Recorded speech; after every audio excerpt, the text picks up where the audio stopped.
Tere õhtust, armsad tervisesõbrad ja tervist hoolijad. Kuna alanud on tõsine gripiviiruse hooaeg ja gripp ei tunne piire, rändab ühest maailma otsast teise, siis on temaga Iirimaal otsaga jõudnud, inimesed küll lasid ennast süstida, aga gripp, nagu teada, sellest ei hooli.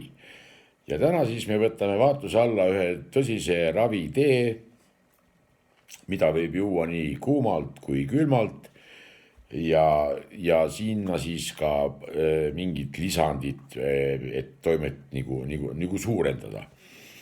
See on ladinakeelse nimega Thymus cepullum, mis eesti keelde tõlgituna tähendab nõmmliivatee. Ja aedliivatee on tema lähim sugulane, et siis nemad saavad nagu omavahel väga hästi läbi ja väga tõhus gripi ravimise tee. Aedliivateed muidugi on raske nendel inimestel hankida, kellel aiapinnas ei ole just liivane ja on savine või kruusane. Kruus asendab mõnes mõttes küll, aga savi ja mustmuld, et need ei lähe kohe mitte. Minul on siin hangitud nüüd natukene liiva, see on rannikult, küll see ei ole aedliivatee ega nõmmliivatee, tema on rannikult, aga kuna Iirimaa ja Inglismaa vaheline meri on selline madal nagu Pärnu laht, siis tema raviomadused pidid olema ka päris head. Et ma siis näitan teile, kuidas siis seda teed valmistada. Meil on siin veel siis apelsinikoored vastavalt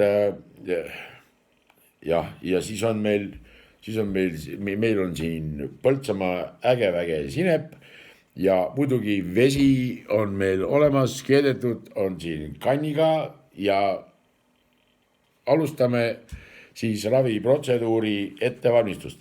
Kõigepealt on meil vaja võtta üks kruus, siin on mul vastav kruus ja ma võtsin siia siis 2 supilusikatäit liiva. Selle me paneme siia kruusi ja laseme tal uue keskkonnaga natukene harjuda. Kui tema on uue keskkonnaga harjunud, niimoodi raputame seda kruusi.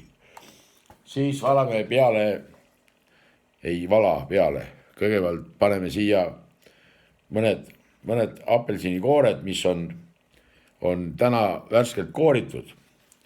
Need koored me paneme siia tassi niimoodi, et kataks täielikult liiva, et et vesi mahuks siia vahele. Siis me võtame selle vee siit ja me valame niimoodi, et täielikult vesi kataks apelsinikoored. Kui vesi on apelsinikoored katnud, siis me laseme temal tõmmelda. Kui tema on tõmmelnud, siis me võtame siit välja need koored. Viimased võtame välja lusikaga, et mitte sõrmi kõrvetada. Ja kui oleme koored välja võtnud, siis tuleb meil mängu sinep. Sinep on üks väga kasulik asi ja väga hea maitsega, sest isegi minu kassid söövad näiteks sinepit ja päris vabatahtlikult.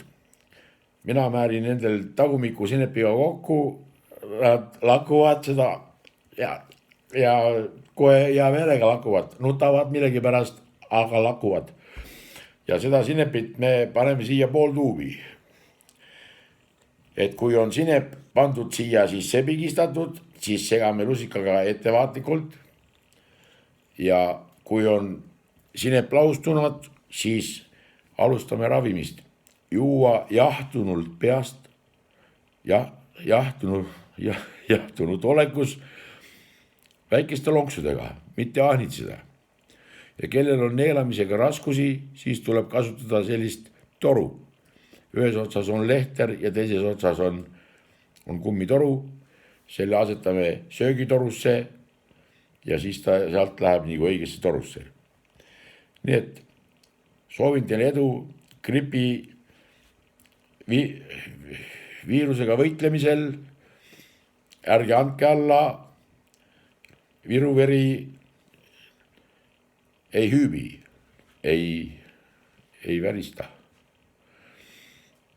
Nii et kuigi pidi eelmine saade olema viimane, siis otsustasin, et ikkagi pean veel teile head nõu andma, kuna gripil ei tohi lasta võimust võtta. Nii et kõike head teile, hääd ravimist ja liiva kaevandamist. Nägemist.